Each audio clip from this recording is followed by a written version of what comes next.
The college baseball experience on the Sports Gambling Podcast Network is brought to you by Underdog Fantasy. You can win up to 100 times your entry with Underdog Fantasy Pick'em. Sign up today with the promo code TCESGPN to claim your special pick plus first-time deposit offer up to $250 in bonus cash. UnderdogFantasy.com, promo code TCESGPN. We're also brought to you by Rhythm. Get the best data-driven props and picks from Rhythm. Claim your 7-day free trial today by going to sportsgamblingpodcast.com/rhythm. That's sportsgamblingpodcast.com/rhythm.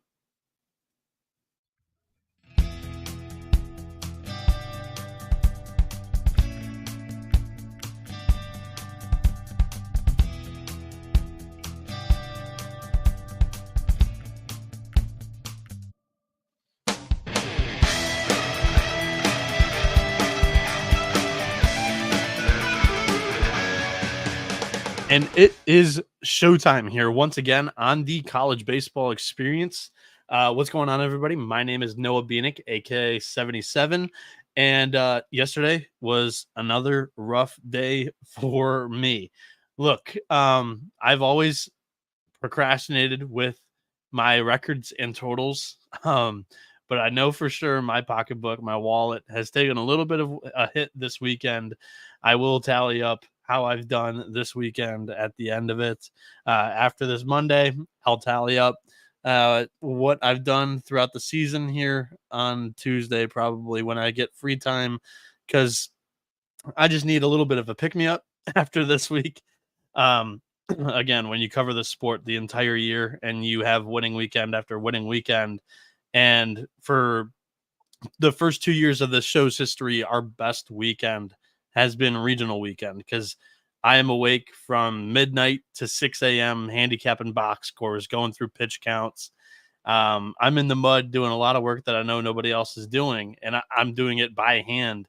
And typically, I've made a lot of money during this week in the 2 years prior. This year, it has not been the same. However, I just hope that I've provided everybody, some analysis, some, stats and information behind every single game, because that is the mantra. That is what we've built the college baseball experience, college football experience, college basketball experience on. We want to be able to cover as many games as possible while giving you a little bit of entertainment, a little bit of analysis. I want to get out in front and say, just hasn't been the greatest weekend for me. And I apologize to anybody who's, rode with me severely. And you know what? That's just the case. Like, for some people that me personally, I would never be able to put my picks behind a paywall, because if something like this happens during the biggest weekend of the year, like it has for me this year, I would just feel like absolute shit. And I don't charge anybody to listen to this show. We've built this thing all organically, and I still feel like shit. So I want to be winning. It's not the greatest time of the year for a slump, but we move forward. We've still got Super Regionals coming up next week. We've still got the College World Series the weekend after that. So I appreciate all you guys still tuning in to this show. And I promise you the content is still going to be flowing, and the quality is going nowhere. And even today, just because there's only 4 games to handicap, I've handicapped it and then some. Like, we've gone even deeper into the bullpens here. And yeah, I cannot wait to start previewing the next weekend as well. Before we get going, the SGPN promo of the week here is the NBA Gambling Podcast, because the NBA Finals tip off this week. So make sure that you're subscribed to the NBA Gambling Podcast for all of your free NBA picks.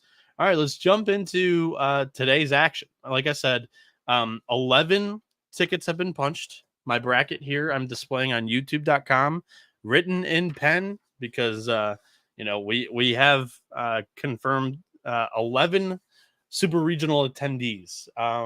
Running through them real quick. Tennessee runs through the Knoxville regional, just basically destroys everybody in their path.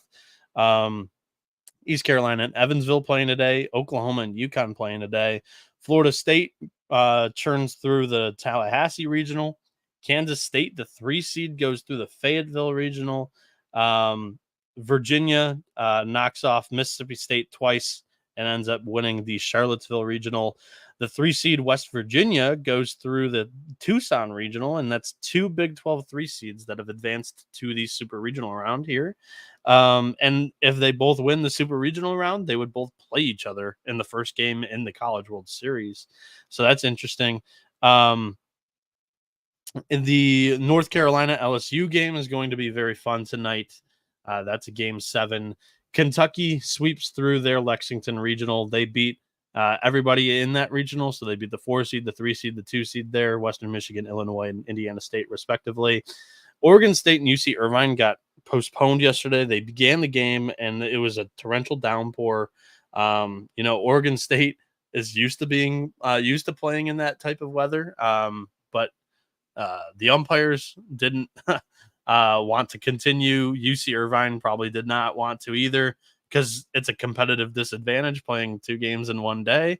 So, and of course, like, you would want to push it back a day, because now Oregon State's not going to have the stadium as full as they did last night. So I thought that was total bullshit. NC State comes out of the Raleigh Regional. Impressive weekend from them. They also sweep that regional old-fashioned way, beating Bryant, the 4 seed, South Carolina, the 2 seed, and then James Madison, the 3 seed in the regional final. Georgia also pulled off one of those old-fashioned sweeps, beating everybody in the Athens regional. Georgia Tech in the regional final was pretty exciting. It came down to the final or actually extra innings, and that was a very good game. Clemson, that was an awesome scene. That whole city gets a monkey off their back. Their first super regional appearance since 2010. They beat Coastal Carolina in the regional final. Gary Gilmore's final game ever as a head coach. The post-game press conference, he kind of went scorched earth on NIL. It was highly entertaining. I recommend you guys watch it. It's like the first question that they ask him there. Then we get the Oklahoma State Florida regional final, game 7 here today as well. Oregon comes out of the Santa Barbara regional. They beat UC Santa Barbara twice, and the Gauchos were undefeated on their home field going into this weekend. So super impressive weekend by the Ducks. As they pitched their asses off, they only gave up 5 runs in the 3 games that they played. 1 against the 2 seed San Diego, and then they played 2 games against the 1 seed Santa Barbara there. And then Texas A&M pulls off another one of those old-fashioned sweeps. They beat the 4 seed Grambling 8-0 on Friday. Then on Saturday, they beat Texas in extra innings, one of the best games so far we've seen. And then in the regional final, they beat Louisiana pretty handily. So those are your current scenarios where we currently sit. For me, currently, I lost Duke, one of my regional or super regional picks. I lost Arkansas. I lost DBU. And I lost the Gauchos. So I've lost 4, which I think was still the case yesterday when I was talking about teams that were in the losers bracket. So my bracket still looks pretty damn good. The issue is I had Arkansas in my final. So that's a blip in the radar for sure. But let's get into today's games, because this is the point of today's show. We'll talk a lot more about just some talking topics after the super regionals for Tuesday's show. So probably Monday night here, we'll have something that we'll do.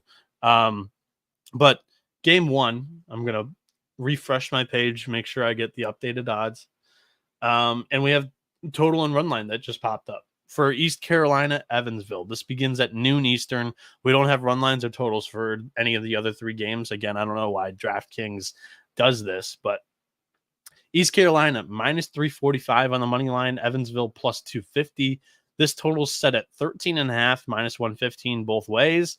ECU's minus 3.5, minus 125. Evansville plus 3.5 is minus 105. Immediately, this is the opening total. I would hit this over 13.5 before I even handicap this. Now let's jump into the handicap. So each one of these games, I'm going to do a bullpen check for all these teams. East Carolina, the bullpen check here is on the season, the entire bullpen, even on the midweek games, because Oftentimes I separate weekend bullpen from midweek bullpen, but when push comes to shove, in most of these games today, we are just going total bullpen. East Carolina, 3.88 ERA, which is 8th best in the country. Now let's talk about some of the guys that we will not see in this game for East Carolina. Ethan Norby has thrown 160 pitches this weekend. Danny Beal has thrown 122 pitches this weekend. Trey Savage has thrown 112 pitches on Saturday. Aaron Groller threw 51 pitches on Sunday. Zach Root on 2 days rest after throwing 75 pitches at noon on Friday. That also kind of helps because it was at noon. So he's had kind of 2 days plus a couple of hours to kind of recover from that. So, he could throw. Chris Kaler threw 39 pitches on Sunday. Jaden Winter threw 30 pitches on Sunday. So the guys that I think are available here for East Carolina, Jackson DeLorenzo has a 5.01 ERA, 23.1 innings on the year. Corey Costello and Charlie Hodges both have under 10 innings, but have pitched in the postseason so far, like in their conference tournament and maybe even in regionals here. Or we could see Wyatt Lunsford Shankman here. He's only thrown for 1 out so far in the regional. But again, he's just freshly off the injury that he has been battling for the last month or so. But I mean, if he throws, he is maybe the best stopper in the country, like the Stopper of the Year award. I don't know if they've already given that out, but he's definitely a candidate to win it. 138 ERA and 45.2 innings this season. But the starting pitcher, I think, for this game is going to be Eric Ritchie. He's only thrown 11 pitches this weekend, and he's started a couple of games this season for the Pirates. On the year, he's 1-1, 6.67 ERA, 33 strikeouts, 27 walks, in 29.2 innings with a 4.52 Sierra, and he's allowed 8 runs in his in 7.1 innings during May. So it's not good. That's one reason why this over 13.5 needs to be pounded. This thing should close around 15, 16. I would say. I mean, you just look at what East Carolina did yesterday. They put up 19 runs. Evansville put up 6. The Aces offense is really solid. 884 team OPS, 112 WRC plus. Evansville is 916 team OPS, 119 WRC plus. They have no issue scoring runs. It's just, can they score as many or more than East Carolina in this game is the issue. Let's talk about Evansville's pitching situation. The bullpen on the year, it's a 6.11 ERA, which is 138th in the country. And I watched all the press conferences for everything that I could find on YouTube for these 8 teams. I watched. I just like having that stuff on in the background as I'm going through all the box scores. And when asked in the presser, head coach Wes Carroll said that Nick Smith, Max Hansman, who has a 7.31 ERA, 32 innings pitched, Jacob Meyer with a 6.21 ERA, 37.2 innings pitched, and Jace Crescent, 4.50 ERA in 18 innings, are all arms who will probably appear in today's game. I'm going to project that Nick Smith starts here. It would be his 9th start of the season. The senior right-hander is 2-5 with a 13.37 ERA, 34 strikeouts, 23 walks, and 33.2 innings. And he hasn't pitched since May 12th. So there's going to be some rust here on him for sure. And East Carolina with an 884 team OPS, 112 WRC plus. They're 29-5 at home this season. I think this is a parlay piece. I think they win this game. I love this over. And I would take ECU minus 3.5 as well in this one. Before we move along on this show here, Underdog Fantasy wants to make the NBA playoffs a lot more interesting for you guys, as they are the easiest place to play fantasy sports. Playing their pick'em game is as simple as selecting higher or lower on their player stats like points, rebounds, assists, and so much more. Make entries of all basketball or mix and match across your other favorite sports. You can win up to 100 times your money, and it's a ton of fun. Underdog is available in 30-plus states, including California, Texas, and even Canada. Personally, I was writing daily articles during the college basketball season. Plenty of player projection markets over there for a bunch of different sports. We were hitting at 62% in college basketball. And when you're doing it that well, you're able to pick and mix and match some of your favorite selections When you're doing it that well, it's a ton of fun. And like I said, they're available in 30 plus states, including California, Texas, and Canada. They also just launched their champions, their first player format in Florida. Also, they're legal for drafting in Michigan now. So sign up today with the promo code TCESGPN to claim your special pick plus first time deposit offer up to $250 in bonus cash. UnderdogFantasy.com, promo code TCESGPN. Okay, let's jump into the game 2 here of the regional finals that will be played here on Monday. This game is beginning at 3 p.m. Eastern, and I saw from Arya Gerson on Twitter, actually. She jumped in the mud because Teddy Cahill of Baseball America said that it was a very interesting decision from the NCAA to schedule Oklahoma State and Florida at 3 p.m. Eastern instead of at 9 p.m. Eastern. The 9 p.m. Eastern game today is Yukon, Oklahoma. It just makes more sense to have the two more recognizable baseball schools to play in a prime time slot, right? Wrong in the NCAA's eyes, as at 2:30 p.m. East, Oklahoma is playing Florida in the Women's College World Series, the softball tournament that's currently going on in Oklahoma City.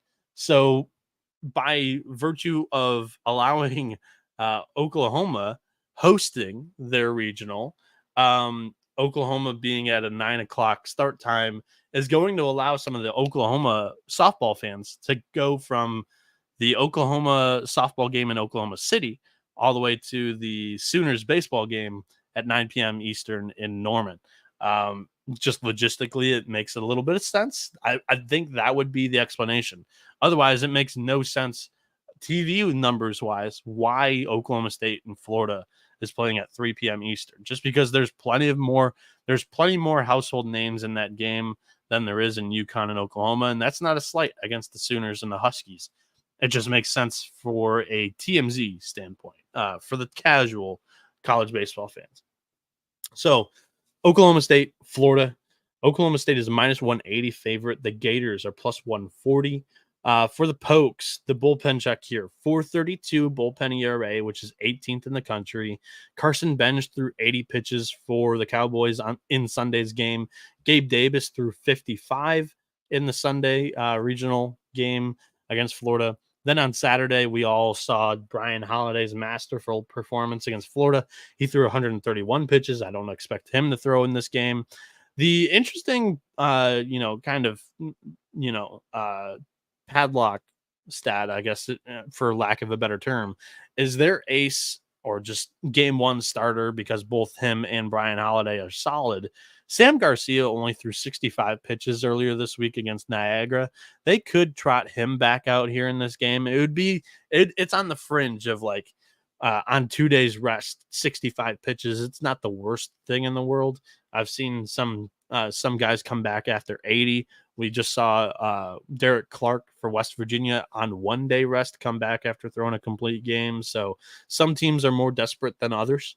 And then Evan Toole, who relieved Sam Garcia on Friday, threw 60 pitches. And he's one of their better relievers for Oklahoma State too. So for sure, though, I don't think either one of those guys starts this game. I think it's going to be a mix of Jansen Keisel, who's got a 3.38 ERA and 34.2 innings, or it could be Tommy Molsky, who pitched against Oklahoma in the Big 12 championship game, 4.74 ERA, 38 innings. Those two guys are probably going to start and throw in the middle innings. And then when you get into the later portion of the game, they actually have their best reliever rested. Like, he has not appeared at all. Robert Kranz with a 1.55 ERA, 46.1 innings. I would expect like 3+ innings from him in relief. Like, this is a really good situation for Oklahoma State, just by virtue of, their offense put up a ton of runs on Niagara in game 1 on Friday. They didn't really need to use him. Game 2 on Saturday, Holiday threw the complete game. They didn't need to use him. And in game 3 on Sunday, they were trailing for most of the game. So it didn't make sense to use Kranz there. So he's going to be available and probably will throw a chunk of the innings in Game 7 here against Florida. Really like the pitching situation that Oklahoma State's got right now. For the Gators, the bullpen check here is a 5.80 bullpen ERA on the year. That's 107th in the country. On Sunday, Cade Fisher threw 82 pitches. Brandon Neely relieved against Oklahoma State and threw 104 pitches. And in the game prior to that against Nebraska, Pierce Kapala threw 85 pitches. Ryan Slater threw 44. Cumulative on Saturday and Sunday, 44 pitches for Slater. And then Saturday, Jack Caglione threw 91 pitches. And then Liam Peterson threw 96 pitches on Friday. I would not expect Peterson to throw in this game either. Florida's got some options. There's like a list of 5 or 6 guys that have appeared in some games recently for Florida that would be of use in this game. But most notably is Luke McNeely, and I think he's probably going to get the start. The freshman righty on the year hasn't been solid when you look at his entire line, but has been in the middle of the year. He was the closer for this Florida team. Recently, he's kind of fallen out of that groove, but still has been one of the more relied upon guys in some leverage situations. So Luke McNeely probably gets the start here, and it wouldn't be his first start of the season. I think he's got 3 or 4. I'm going to double check that right now. Luke McNeely has 2 starts on the season, so it would be his 3rd start this year. So I don't think it's too far-fetched to expect him to go. The freshman's 3-6 with a 7.36 ERA, 42 strikeouts, 21 walks, and 33 innings with a 3.68 SIERA. The Oklahoma State bullpen has the Oklahoma State offense, 927 OPS, 119 WRC plus, and they're 23-6 at home this season. Whereas Florida, there's, like I've said it all the time, there's a lot of swing and miss in this lineup for Florida. There's a lot of relying on the long ball, which actually should help them because this game is going to be played in the daytime. So the warmer weather is going to help the long ball for what it's worth. But 896 team OPS, 111 WRC plus, 10-13 on the road. I just think that Oklahoma State's got the better pitching situation that they're in currently. They've got the home field advantage with the home crowd. Where they've been super solid this season in Florida, losing record on the road. I like Oklahoma State in this game. I don't know if I like it enough to bet the minus 180 price, but that's going to be the pick here for me. The next game and the marquee game of the day, when the NCAA selection committee scheduled and mapped out the entire NCAA tournament this season, they hoped that this game would be played on Monday. Today, North Carolina, LSU, 2 very good, very traditional college baseball programs. They are playing here at 6 p.m. Eastern at Boshamer Stadium. North Carolina's minus 120, LSU's minus 110. Let's jump into the bullpens because North Carolina with a 3.97 bullpen ERA on the year puts them 10th nationally. The guys that I would not expect to start in this game, Aiden Haw, who threw 68 pitches yesterday. Connor Bovair threw 41 pitches yesterday. Cameron Padgett's a little bit of a stretch. He threw 30 yesterday. He could come back if Scott Forbes wanted to use him. On Saturday, Shea Sprague threw 93. I wouldn't expect him. However, Jason DeCaro kind of in that same spot that Sam Garcia is. He threw 65 on Friday. So he could potentially see an inning or 2 in relief in this game if Forbes is desperate enough. In my opinion, the coach that is the most desperate in this game wins the game with their pitching. And the two quotes that I pulled from post-game press conferences, all right? Jay Johnson, you're never going to get a projected starting pitcher out of him on a Sunday or a midweek. He responded to the pitching question that somebody asked him, chip in a chair. It's a chip in a chair. Like, dude, fuck you. Like, I said that during the College World Series time, and I'm saying it here again. If LSU wins this game, he's going to come out gallivanting in the press conference and say, we had this shit mapped out from the SEC tournament from 3 weeks ago. We told this guy he would be pitching in this game, in this situation, and we knew he would have this opportunity, and we wanted him to be ready for this. Just say a couple of guys that you might have in your mind ready to throw in this game. Because personally, I think it's going to be Javen Coleman, but I'll get to that in a little bit. For North Carolina, though, this is the quote that I more or less wanted to talk about. Scott Forbes says, all of our horses will be ready to go. So with no context for you guys, basically he was just answering. He answered that twice with two different pitching questions, saying all of our horses will be ready to go. So to me, that leads me to believe that we will see Jason DeCaro at some point during this game. He's their Friday night starter and has been for the last couple of weeks. The issue with North Carolina is that they don't really, so their top 6 innings guys, top 6 most used arms are kind of in jeopardy of not being able to throw in this game, which would lead you to, actually, I should step back.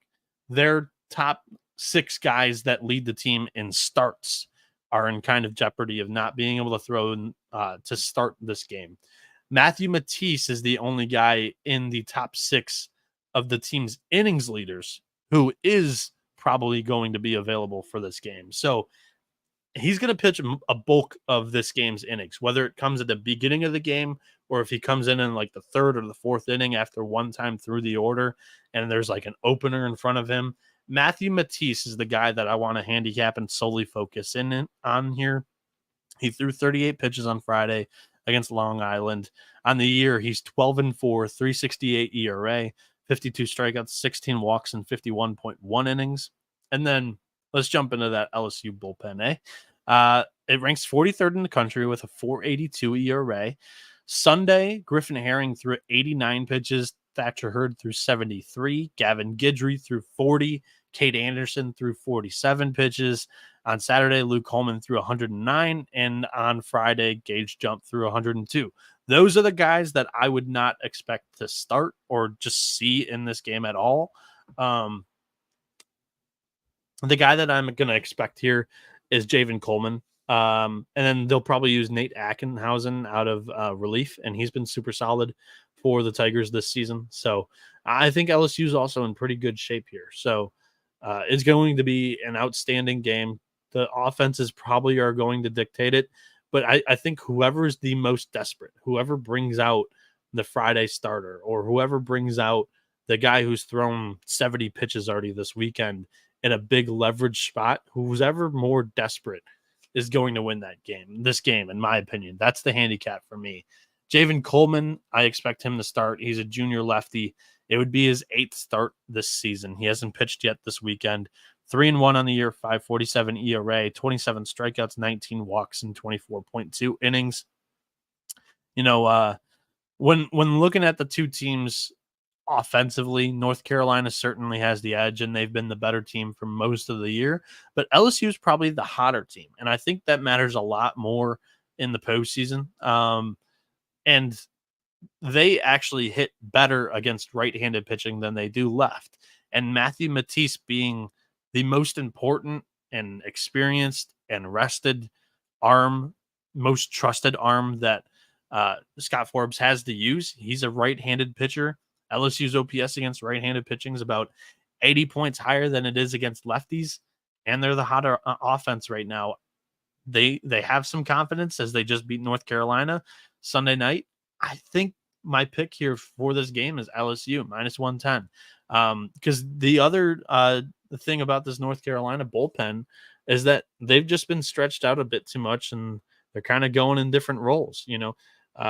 Recently with the Fulger Boaz injury, and then in the preseason with Jake Knapp, like this bullpen's just getting stretched further and further into some guys are starting when they really haven't started for most of the year. And that would be Matthew Matisse in this game if he does get the start.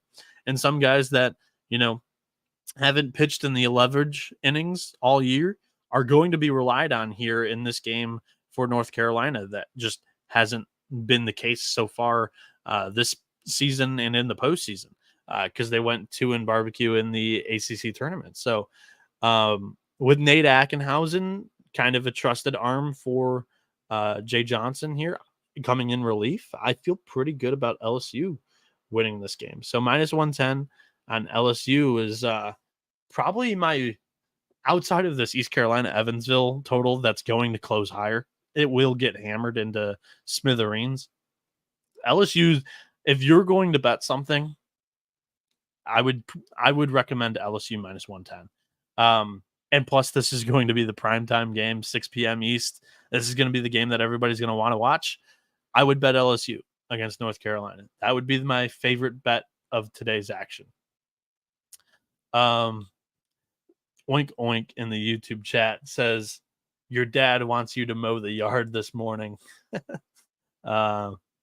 Screw baseball, skibbity toilets. Good morning to you, Oink Oink. Before we get to this last game here, let me tell you about Rhythm. Because if you're betting on NBA player props, then you need to download Rhythm. Rhythm gives you a menu of the best player props for every single NBA playoff game, making it easy to go through and find the best player props to put your money down on in seconds. Rhythm's predictions are backed by over 3 years of data and a team of data scientists and quants that focus on fine-tuning their algorithm to give you the best shot at winning. Rhythm pairs its predictions with player prop graphs to help you feel even more confident about your picks, whether you make them normally place your bets or whether they're DFS picks. From superstars to bench players, Rhythm finds the best player prop lines, all backed by AI data without you needing to endlessly scroll a sportsbook. Rhythm also allows you to create your own custom NBA models so you can get AI-backed moneyline spread and total picks for every playoff game. Claim your 7-day free trial today by going to sportsgamblingpodcast.com/rhythm. That's sportsgamblingpodcast.com/rhythm, spelled RITHMM. We're also brought to you by Naira. Bet the Belmont Stakes at Saratoga with Naira Bets, NYRA Bets. Join now to claim your $25 free bet and $200 deposit bonus just in time for the Belmont Stakes at nairabets.com/SGPN25. Need an extra boost? Bet the Penn Mile with a bonus. Earn $10 win or lose when you bet at least $100 on Penn National on Friday. Visit nairabets.com to opt in. That's not all. Get $10 win or lose when you opt in and bet at least $100 on Monmouth Park on Saturday. On Sunday, it's your chance to win big at Monmouth Park. Grab a share of $2,500 when you hit the last two trifectas. Just opt in at nairabets.com and get ready to cash in on the excitement. The winning streak continues. Score another $20 win or lose when you bet at least $100 on Asanobia Downs on Monday. I definitely butchered that racetrack. I've never actually heard of that one before. I'm a little bit of a casual when it comes to horse racing, but you can get a ton of deals and free money, free bets, and deposit bonuses when you play over at Naira. So go to nairabets.com/SGPN25 to get your $25 free bet and $200 deposit bonus. All right, we're home free here on the show. Giant Raid in Night says, my Lopes couldn't get it done against West Virginia last night. Legendary season for them, though. GCU is the best college baseball team in Arizona. Yeah, you could say that for a full year. You lasted longer than Arizona did in the exact same regional. So shout out to you guys. And the West Virginia win was a huge win for us over here at TCE, with Moneyline Mac being a grad and Rush being a grad of West Virginia. So that's huge for them. And who knows, depending on the location, they might have a shot to cover this thing. And if they go to North Carolina, or they might be interested in going to Omaha, that would be outstanding. But yeah, shout out to you guys. I mean, Grand Canyon put up a good fight in that game, even blasted a home run in the 9th inning, made West Virginia trot out their Friday night starter to close the game out. So yeah, that was a great game. The final game here on this slate today for Monday Regional final Monday, Game 7 Monday is Yukon and Oklahoma. The Huskies are plus 190. The Sooners are minus 250 here at Dale Mitchell Park. Bullpen check on Yukon is they have a 4.92 bullpen ERA, which is 49th in the country. Sunday, Garrett Coe threw 62 pitches, Thomas Ellison threw 39, Kieran Finnegan threw 39. So I wouldn't expect any of those guys. Saturday was Stephen Quigley threw 124. And then on Friday, Ian Cook threw 84 pitches, and Braden Quinn has accumulated 64 pitches over the weekend. It would be a little bit of a questionable move to see Quinn here on Monday. So I'm projecting that Gabe Van Emon will start. He's been their fourth starter for most of the season, starting in the midweek. He's 2-5 on the year, 6.71 ERA, 62 strikeouts, 24 walks, and 52.1 innings with a 3.44 Sierra. And then let's go to the OU bullpen here. As the Sooners, they have a 4.78 bullpen ERA, which is 38th in the nation. On Sunday, they threw Brendan Girton for 40 pitches, Jet Loads for 101 pitches, Grant Stevens for 104 pitches. And then on Saturday, Braden Davis threw 109 pitches. And then on Friday, Kyson Witherspoon threw 114 pitches. So I wouldn't expect any of those arms to come into this game at any point. The projected starter that I have for this game is James Hitt, junior lefty, 2-4, 8.49 ERA on the year, 31 strikeouts, 15 walks, and 35 innings. So neither team really starting great pitchers, I should say. Van Emon's probably had the better season of the two of them, but this is going to be dictated by offense. And if you're handicapping the offenses, the edge goes to Oklahoma. 918 team OPS, 119 WRC plus, and they're 18-10 here at Mitchell Park this season. For Yukon, it's an 839 team OPS, 102 WRC plus. So I am going to take Oklahoma in this one. But the pitching announcements would be critical here. But like I said, most of the guys that move the needle, I do not expect to throw in this game. It is strictly going to be decided by the offenses here. So at the end of the show here, I want to give out the East Carolina Evansville over 13.5 is my favorite play for this show. Favorite money line is LSU minus 110. And then just because that's a bettable price, I do think I like East Carolina and Oklahoma to win their games a little bit more than I do like LSU to win their game. So the East Carolina Oklahoma moneyline parlay comes out to minus 125. So that would be a pick that I would subscribe to as well here on this regional final Monday, Game 7 Monday. So shout out to all you guys that have tuned in here at 5:55 a.m. We've got 107 that have tuned in so far to this show. So I appreciate all you guys tuning in. Ryan Hasty says, GCU fans are the best. They get lit as fuck. And Giant Raiden Knight says, yes, we do. Leg Show Magazine says, hello, glue sniffers. And then Ryan Hasty says, played the ECU Oklahoma moneyline parlay. So that's going to do it here on the show. Thank you all for tuning in. You've been experiencing the better side of college baseball with the College Baseball Experience. Adios, amigos.